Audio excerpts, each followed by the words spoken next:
रतन टाटा के निधन होने के बाद आखिर कौन होगा टाटा ग्रुप का मालिक। तो चलिए फिर इसके बारे में जानते हैं। टाटा ग्रुप की बिजनेस जगत में एंट्री आजादी से पहले ही हो गई थी, जैसा कि मैं आपको बताना चाहूंगा। और आज इसका कारोबार दुनिया के कई ऐसे देशों में फैला हुआ है। और टाटा ग्रुप की कंपनियों में काम करने वाले कर्मचारियों की संख्या लगभग 10,28,000 के आसपास पहुंच चुकी है। तो चलिए फिर हम ये जानते हैं कि टाटा ग्रुप की जो अभी कारोबार है, या फिर कह सकते हैं टाटा ग्रुप का जो नया चेयरमैन होगा, या फिर कौन इसकी गद्दी को संभालेगा। घर की रसोई हो या फिर आसमान की सैर, टाटा के नाम आपको दिखेगा ही। ऐसा भी क्यों ना हो, आखिर देश के सबसे पुराने कारोबारी घरानों शामिल टाटा ग्रुप में 100 से ज्यादा कंपनियां हैं और लगभग हर सेक्टर में इनका कारोबार फैला हुआ है। फिर बात चाहे नमक, पानी, चाय, कॉफी या फिर घड़ी, ज्वेलर्स की हो, या फिर कार या फिर प्लेन, टाटा सन्स के पूर्व चेयरमैन रतन टाटा के नेतृत्व में ये कंपनियां बुलंदियों पर पहुंची और दुनिया के कारोबार का विस्तार दिया। ऐसा कहा जाता है कि, लेकिन क्या आपको पता है उनके चेयरमैन पद से हटने के बाद अब सैकड़ों कंपनियों को कौन संभालता है या फिर कौन संभाल रहा है, और कैसे इनसे जुड़े एक एक फैसले को लिए जाते हैं। तो चलिए फिर इसके बारे में जानते हैं।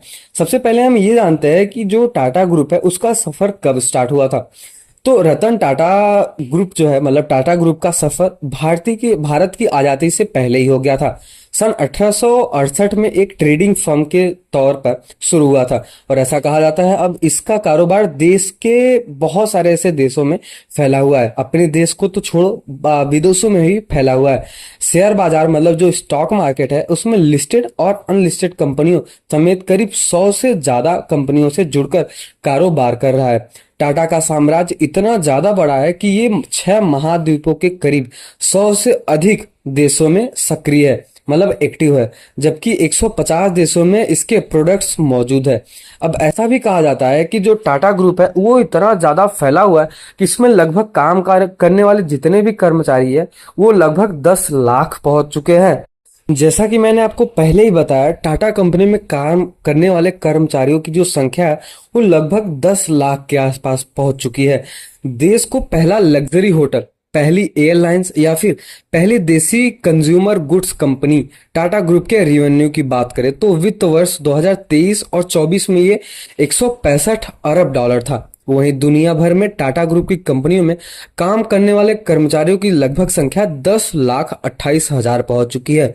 टाटा ग्रुप की आईटी कंपनी, मतलब टीसीएस, दुनिया कर्मचारियों की संख्या के मामले में दुनिया की सबसे बड़ी कंपनियों में शामिल है, और अकेले इस कंपनियों में लगभग 6 लाख एम्प्लॉय काम करते हैं। जैसा कि मैं आपको बता दूं, शेयर बाजार में लिस्टेड टाटा ग्रुप की प्रमुख ऐसी कंपनियां हैं जो आज भी लिस्टेड है, और कहा जाता है कि उनमें से एक है TCS, Tata steel, Tata motor, Titan company, Tata chemicals, Tata power, Indian hotels company, Tata consumer product, Tata communication, Voltas जो कि आपको भी पता ही होगा, और Trent TLT, Tata investment corp, Tata एक्सेल्स, नैल्को, टाटा टेक और रिलीज इंडिया।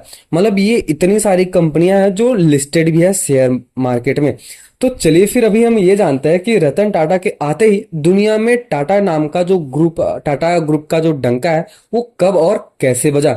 तो इनके जो पिताजी थे, जमशेद जी टाटा द्वारा खड़े किए गए इस विशाल कारोबारी साम्राज्य को रतन टाटा ने बुलंदियों पर पहुंचाया। जैसा कि मैं आपको बताना चाहूंगा, साल 1991 में रतन टाटा की कमान संभालने के बाद लंबे समय तक रतन टाटा ने दुनिया में टाटा ग्रुप का जो डंका है वो बजाया है और कंपनियों को मुनाफे का सौदा भी बनाया। इसके बाद टाटा सन्स के चेयरमैन से 2012 में इस्तीफा भी दे दिया। उन्होंने दिवंगत सायरन मिस्त्री, कहा जाता है कि वो कमान सौंपी, लेकिन कई ऐसे मुद्दे उठे जो उन्होंने बोर्ड ने मिस्त्री को हटाकर 2016 में एक बार फिर से जिम्मेदारी अपने हाथ में ले ली। हालांकि 2017 में उन्होंने रिटायरमेंट लेते हुए जिम्मेदारी नटराजन चंद्रशेखरन को दे दी। हालांकि ट्रस्ट की जिम्मेदारी रतन टाटा ही संभाल रहे थे। ऐसा कहा जाता है कि जो टाटा ग्रुप की पूरा कह सकते हैं जो रेवेन्यू है या फिर जो प्रॉफिट होता है उसका 66% टाटा ट्रस्ट में जाता है। टाटा कंपनी अपने इंडिया को इतना ज़्यादा कहा जाता है कि हेल्प करती है या फिर सर्व करती है कि आज तक कोई ऐसी कंपनी बनी ही नहीं जो इतना ज़्यादा हेल्प करे भारत की सेवा करने में।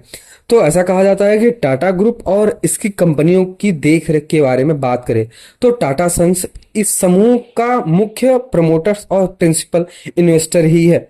टाटा सन्स में 66% हिस्सेदारी टाटा ट्रस्ट की हो जाती है, जो एजुकेशन, हेल्थ, आर्ट, कल्चर जैसे क्षेत्रों में काम कर रहा है। हालांकि रतन टाटा के इस्तीफे के बाद ही चेयरमैन एन चंद्रशेखरन की ग्रुप की कंपनियों का संचालन देख रहे हैं। लेकिन कहा जाता है कि टाटा ट्रस्ट की बड़ी जिम्मेदारी होने के चलते कंपनियों के लिए होने के बाद एक एक फैसले में चंद्रशेखरन के अलावा रतन टाटा की भूमिका रहती ही है।